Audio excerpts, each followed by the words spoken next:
ആൾ കൂടിക്കഴിഞ്ഞാൽ ഒരു പണി നടക്കില്ല എന്ന് പറയുന്നത് വെറുതെ അല്ല. ഇന്ന് ഞങ്ങൾക്ക് അങ്ങനെ ഒരു ദിവസമാണ്. വെറും വർത്താനം പറഞ്ഞിരുന്ന രാവിലത്തെ ഒരുപാട് സമയം വെറുതെ കളഞ്ഞൊരു ദിവസം.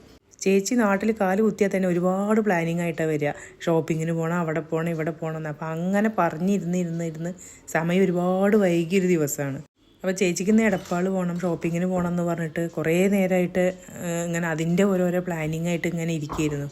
അതിൻ്റെ ഇടയിൽ ഞങ്ങൾ ബ്രേക്ക്ഫാസ്റ്റിൻ്റെ കാര്യം കൂടി മറന്നു എന്നുള്ളതാണ്. പിന്നെ രാജേട്ടനെ വിളിച്ചിട്ട് അയ്യോ ഒന്ന് ബ്രേക്ക്ഫാസ്റ്റ് ഞങ്ങൾ ഉണ്ടാക്കാൻ പോയി വാങ്ങിയിട്ട് വരുമോ എന്ന് ചോദിക്കേണ്ട ഒരു അവസ്ഥ വരുന്നുണ്ടായിരുന്നു.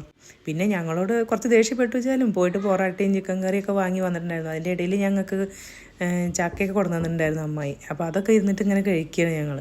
ക്യാമറ എവിടെ ഓണാക്കി വെച്ചാലും മറ്റേ തുള്ളി കളിക്കുന്ന കുഞ്ഞു പുഴുക്കളെ പോലെ 3 എണ്ണം കൂടി വന്നിട്ട് അതിൻ്റെ മുന്നിലായിട്ട് ഇങ്ങനെ നിരന്ന് നിൽക്കും.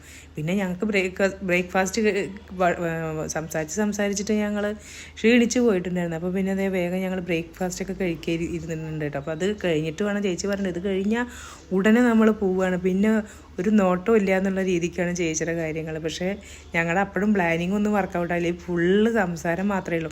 ചേച്ചി വേഗം അടിച്ചു വരി, ഞാനത് തുടക്കുകയും കാര്യങ്ങളൊക്കെ ചെയ്ത് വെച്ചാൽ ഞങ്ങളുടെ പോവല അപ്പോഴും നടന്നില്ല. അപ്പോഴേക്ക് രാജേട്ടൻ കുറച്ച് മീനും കാര്യങ്ങളൊക്കെ കൊടുത്തിട്ടുണ്ടായിരുന്നു. അപ്പോൾ അതിനൊക്കെ ഒന്ന് മസാല തിരുമ്മി വറക്കാൻ വേണ്ടിയിട്ട് അടുപ്പത്തിട്ടിട്ടുണ്ടായിരുന്നു. അപ്പോൾ അതൊക്കെ കഴിച്ച് കഴിഞ്ഞിട്ട് പോവാം, എന്നാൽ പിന്നെ ഉച്ചവളത്തെ ഭക്ഷണം കഴിച്ചിട്ടുണ്ട് ഇറങ്ങിക്കഴിഞ്ഞാൽ വലിയ ക്ഷീണം കാര്യങ്ങളൊന്നും കാണില്ലല്ലോ എന്ന് വിചാരിച്ചിട്ട് അങ്ങനെ ഞങ്ങൾ തീരുമാനിച്ചു അങ്ങനെ പോവാമെന്നുള്ളത് വിചാരിച്ചു. അപ്പോൾ രാജേട്ടൻ വന്നിട്ട് ഞങ്ങൾക്ക് വറക്കാനുള്ളതിൻ്റെയൊക്കെ ഒന്ന് വാങ്ങി രാജേട്ടൻ അതൊക്കെ ഒന്ന് വറുത്ത് തരാൻ. അപ്പോൾ പിന്നെ ഞങ്ങൾ അതൊക്കെ കഴിഞ്ഞ് വേഗം ഭക്ഷണമൊക്കെ കഴിച്ച് ഞങ്ങൾ എടപ്പാൾക്കാണ് പോയിട്ടുണ്ടായിരുന്നത്. അപ്പോൾ അവിടെ ചെന്ന് നോക്കുമ്പോൾ വലിയ കളക്ഷനും കാര്യങ്ങളൊന്നും ഉണ്ടെന്ന് തോന്നിയില്ല. അപ്പോൾ ചേച്ചി ഒരുപാട് ഉണ്ണിക്കുട്ടേനും കുട്ടികൾക്കും ചേച്ചിയൊക്കെ എടുക്കണം വെച്ചിട്ടാണ് പോയത്.